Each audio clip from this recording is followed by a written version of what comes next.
Hey, what's up everybody? Today in this tutorial we're going to go over how to make an object explode with some cool effects to add to the experience. So first of all, I just want to show you what the end result is going to be. I'm going to take this tank and we're going to have it explode after 5 seconds. And as you can see, parts go flying, barrel went off somewhere, and then there's some fire and smoke sitting around the wreckage of what used to be our tank. So today I'm going to walk through with you how to go about doing that from the ground up. So first thing we want to do is have some kind of model. It can really be anything. More parts the better for the effect. So this tank in particular that I have has several different parts to it that are going to make for some cool effects when we do the explosion. So first thing we want to do is insert a script right into the model. And we're going to take this script and we're going to create the main function. Let's call it blow up. I'm going to make the tank blow up.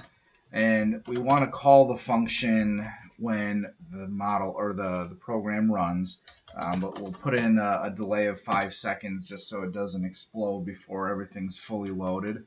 And then we'll call our script blow up. So the first thing we want to do is we want to make the parts fly. So in order to do that, we need to unanchor everything and then also make sure that it can collide, because if we don't do that, your parts are just going to disappear and drop down below the floor and disappear, and you're never going to see them. So what we're going to do there is we're going to create a loop to cycle through everything in the model that is a base part. So we will do script.parent, which is our model, and then we're going to get all of the descendants of that model. And if that model part is a base part, which is unions, regular parts, meshes, etc., then we're going to anchor or unanchor that part so it can fly. And then we're going to make sure that it can collide, so again it doesn't disappear off the face of the earth. And that's it in terms of getting the model prepped to explode. Then we're going to add a really brief wait. Just give the model a little bit of time to catch up and make sure everything is unlocked and ready to go before we create an explosion. And what we're going to do to make this model explode is we're going to create an explosion instance, which is part of Roblox. And what it does is it creates a little flash and then applies a force to wherever it is that this explosion object is placed. And you have a lot of control over how much you want that explosion to impact the objects around it, whether you want it to be able to destroy terrain, a bunch of other options, and we're going to toy around with some of those here. So we're going to create that explosion, and then we're going to have to give it position. So we're going to do,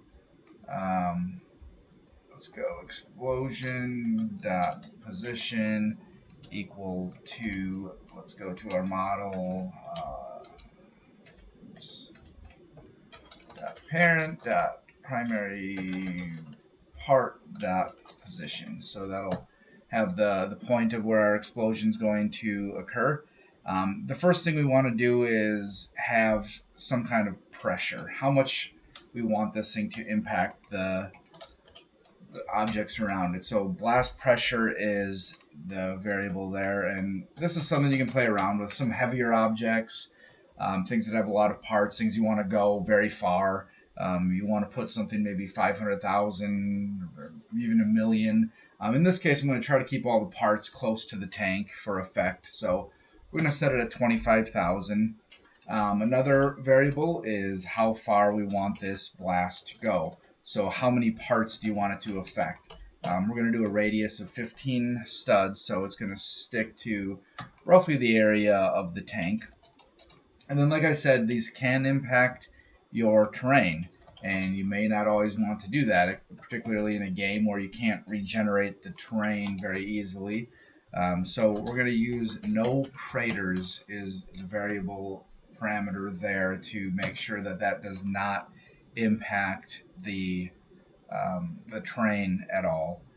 And then last, there's this blast radius or destroy joint radius percent of how much you want it to destroy, which can kill humans or humanoids within the model. So we're going to set that to 1 so it doesn't kill me. And then finally, we're going to take this explosion and parent it to our workspace. And when you do that, if you're going to create this instance in your actual model as it's running, it blows up immediately. So we do that step last once everything's in place.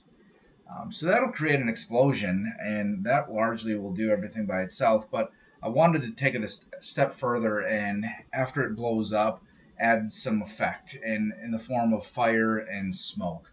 So what I'm going to do there is in the server storage, I don't want the fire and smoke to start emitting until after the event's done. I'm going to create a part, and I'm going to call this, let's call it fire and smoke emitter, because that's what it's going to emit. And let's add some fire. Let's add some smoke. And smoke by default is white. I feel like coming from a tank, it should be a little bit darker. So we'll go there, play with the rise velocity. I want it to come up pretty quickly. And I want it to be big because the tank is kind of large. Same with fire. Kind of arbitrary, but let's just go 15 and 15 to make a nice flame there. And then we want to make sure that this part is anchored so it doesn't, again, disappear. So going back to the script, we just have to put a little bit of code in here to get that emitter into the model. So let's just call it new emitter equals, let's go to, gotta get server storage linked in. So let's go up here and say storage, server storage equals game, get service, server storage. Okay, so this is server storage dot fire and smoke emitter, and we're going to create a clone of it so we don't lose the object. We just want to make a copy of it. And then new emitter dot position, let's move it to the primary part of our tank, which is in this case somewhere near the center, a little bit towards the bottom. And then we just have to parent that to our tank. Script.parent. Okay, so that's all fine and dandy. And the problem here, the last problem here would be if you have a lot of these parts, a lot of these models, and it's in the game, and you blow them up and you're not going to get rid of them anytime soon, you want to leave the carnage lying around, it's a lot of unanchored parts to be floating around, and that can cause some serious performance issues. So what we're going to do is we're going to wait. We're going to give, how about 3 seconds for all the parts to settle and things to stop moving around as best as we can, and then call a function, we'll call it anchor all parts. You could do it here, but just sometimes cleaner to have a separate function. So we'll do that up here, and we'll create that function of anchor all parts. And all we're going to do there is something very similar to what we did right here, except we are going to anchor them. And again, it's not really something that needs to be in its own function, but I just wanted to show you some of that semantics. So if you do have multiple explosions going on in a script, sometimes it's helpful to have a common function that can be called. So now that we have the script all laid out, I'm just going to run through it again. So we unanchor all the parts, make sure they can collide so they don't disappear, give it a brief pause to let all the dust settle. We create our explosion object, get it set to the power that we're looking for and the additional effects that we want it to do or not do, and then bring in the smoke and fire emitter. So now that we have all this set up, let's test it out. And we wait 5 seconds, and bang, and the turret goes flying. But at the end of the day, everything's locked down, smoke, fire, tank destroyed, mission accomplished. So like I said, you can do this with pretty much any object. Play around with the parts, Don't want to go too overboard and have a million parts, but enough that you can make something that looks pretty well destroyed. And again, thank you for tuning in, and good luck with everything that you're creating. And let me know in the comments if you have any questions, or if you like this or need something else, and I'll be happy to help out.